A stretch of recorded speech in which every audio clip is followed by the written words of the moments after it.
Bom, e seguiremos por aqui, não só nessa abordagem que a gente acaba de anunciar sobre economia, já com detalhes, mas chegando também sobre o cenário internacional, porque o presidente Lula está de volta ao Brasil. O Itamaraty começou já a acertar os detalhes daquela conversa com Donald Trump, que foi ventilada lá na ONU ainda. A gente lembra que o Brasil foi o primeiro país a discursar na figura do próprio presidente Lula. Na sequência veio o Trump e, a partir daí, houve ali, mesmo no discurso do Trump, quando você acompanha essas imagens recuperadas, ele citando um possível encontro com Lula, que poderia dar certo essa conversa, enfim. Tudo isso ressoou até também nas vias econômicas, né? O mercado no dia reagiu bastante bem em termos de queda de dólar, alta da Bolsa de Valores brasileira, o Ibovespa, e não só isso, mas também por conta dos tarifaços, esse reflexo econômico, quando a gente vê que política e economia andam bastante juntas neste período de contexto geopolítico, principalmente. A ONU não só reuniu os líderes para esse tipo de conversa sobre economia, mas também falamos sobre outros pontos mundo afora, como a questão da Palestina, falamos sobre a crise climática, muitos países defensores, outros contrários, como é o caso até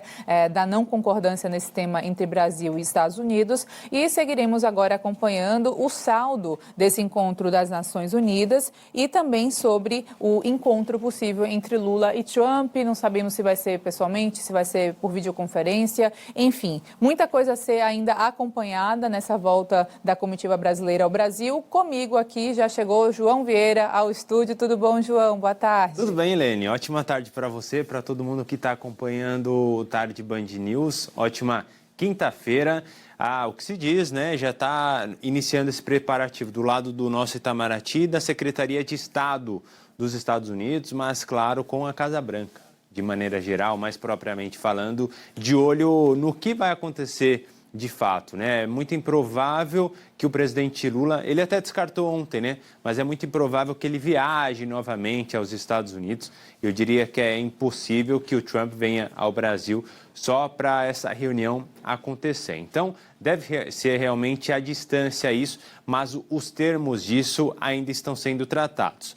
Uma questão importante de nós mencionarmos é, além da rapidez, né, de que vai acontecer poucos dias depois da declaração inicial do Trump, esta discussão, o pouco tempo dificulta uma organização de reunião presencial, mas também o que dificulta é a cautela do Brasil, vendo que já aconteceu com a Ucrânia e com a África do Sul. Também aconteceu com a Alemanha, por exemplo, mas sobretudo a África do Sul e Ucrânia na Casa Branca neste ano.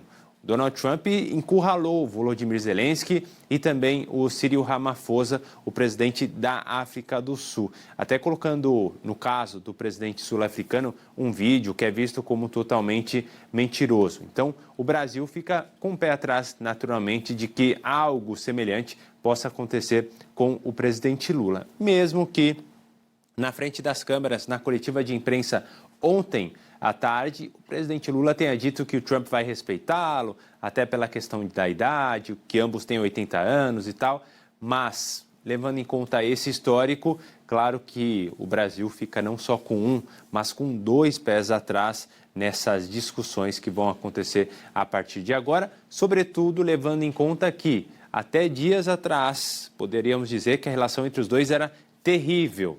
Agora, possivelmente, ainda podemos falar assim, mas há uma abertura um pouco maior, né, Helene? Pois é, João. E olha, a gente vai seguir nesse assunto agora, recebendo o professor de Relações Internacionais da ESPM, Leonardo Trevisan. Professor, seja muito bem-vindo. Ótima tarde. Tudo bem? Como vão vocês? Boa tarde, Helene. Boa tarde, João. Boa tarde a todos que nos escutam.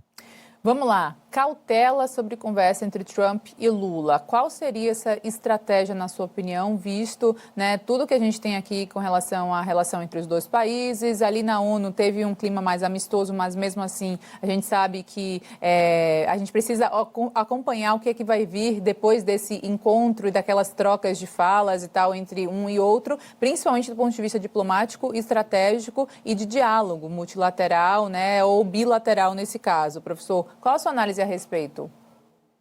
Olha, primeiro ponto, quando a gente olha para a questão do convite de Trump para o presidente Lula, não é, de certa forma, um esgotamento daquelas posições mais radicalizadas. Né?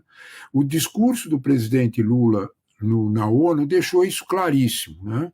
A questão central para esse encontro, fora essa questão presencial, eu concordo inteiramente com o que o João disse, né? João, 2 pés atrás mesmo, sem dúvida nenhuma, com tudo que já aconteceu, mesmo com países absolutamente aliados. Eu me lembro, por exemplo, você lembrou da Alemanha, eu lembrei sem querer do Keir Starmer, né?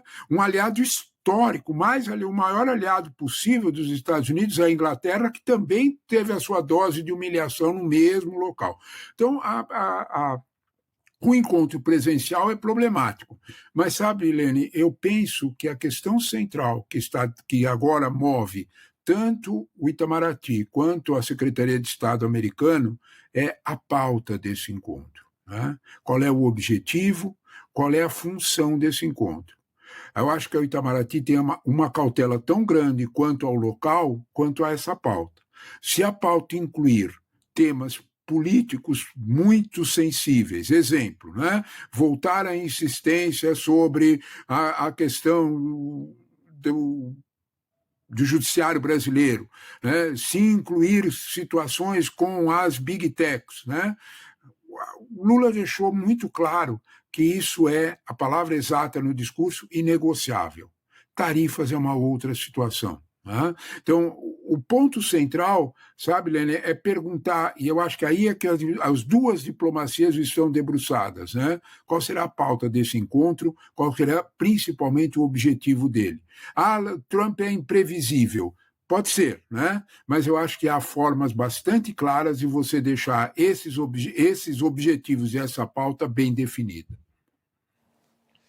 Professor, agora é uma questão que tem se discutido, né, há muito tempo, é a falta de prestígio que a ONU tem no mundo, a necessidade de reforma, até capitaneada, né, pelo Brasil, essa discussão.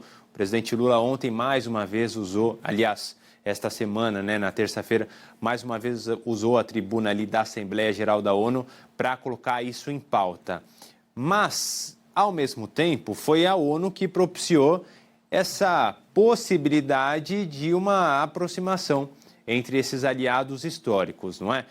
Não, digamos assim, a ONU trabalhando ativamente por isso, né? Não é o secretário-geral, por exemplo, da ONU, ou outro país ali que fez um meio-campo para eles se encontrarem, para eles se unirem, mas o fato de a Assembleia Geral existir, o fato de os 2 estarem na ONU, serviu para que isso tomasse um pouco mais de prumo.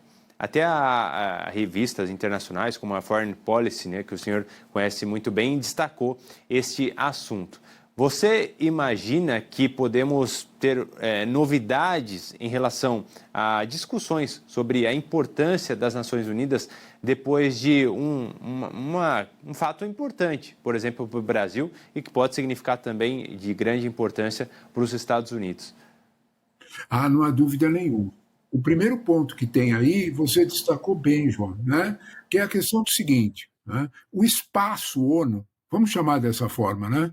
Teve uma utilidade enorme. Né? O espaço propiciado por Nova York, pela ONU, teve uma utilidade enorme para aproximação. Não foi só a causa brasileira, outras aconteceram também, mas ele foi, para nós, foi fundamental. Para os Estados Unidos também. Sabe, João, quando a gente fala de ONU, né, a gente tem que sempre pensar nos seguintes termos. A ONU é fraca, a ONU está fragilizada, a ONU não consegue impor nenhuma resolução. Vamos pensar no mundo sem a ONU. Né? Sem esse espaço. Né? Que vitória nós teríamos para o bilateralismo? A ONU, João, é uma espécie de síntese de uma visão multilateral, de uma visão em que todos os países estão presentes. Aquela noção da OMC, de nação mais favorecida, que vale para um, vale para todos, a ONU é a operação desse processo. Não adianta a gente negar isso. Né? O espaço da ONU não consegue coisas que nós todos gostaríamos que ele conseguisse. É verdade, não consegue. Mas é verdade também que o espaço ONU propicia encontros desse tipo. Sabe, João, eu penso que uma das principais... A ONU é uma entidade respirando por aparelhos, mas uma das principais atividades que podem devolver pulso à ONU é os Estados Unidos pararem de cortar verbas de organismos internacionais do jeito que eles estão cortando. João, com os cortes que os Estados Unidos fizeram nos organismos internacionais, e não foi só no Direitos Humanos, não foi só na Unicef, não foi só na Unesco, vários organismos eles estão fazendo um corte suficiente nisso. A ONU perderá no ano que vem pelo menos 20% dos seus funcionários. É esse o quadro, é esse o risco. Então, se de algum modo os Estados Unidos conseguirem fazer alguma pressão, se Brasil e outros países da Europa conseguirem fazer alguma pressão de revitalizar a ONU, um bom começo seria os Estados Unidos pararem de cortar orçamento. O resto será consequência, né? Pois é. Olha, professor, muito obrigada até aqui por suas contribuições nessa apreciação do cenário internacional. Ótimo trabalho, até a próxima. Eu é que agradeço, Lene, o convite de vocês. Obrigado. Boa tarde, João. Boa tarde, Lene. Boa tarde a todos que nos ouviram. Valeu. Até mais. Obrigada também, João. Valeu, Lene. Até mais também com o Jornal. Obrigada.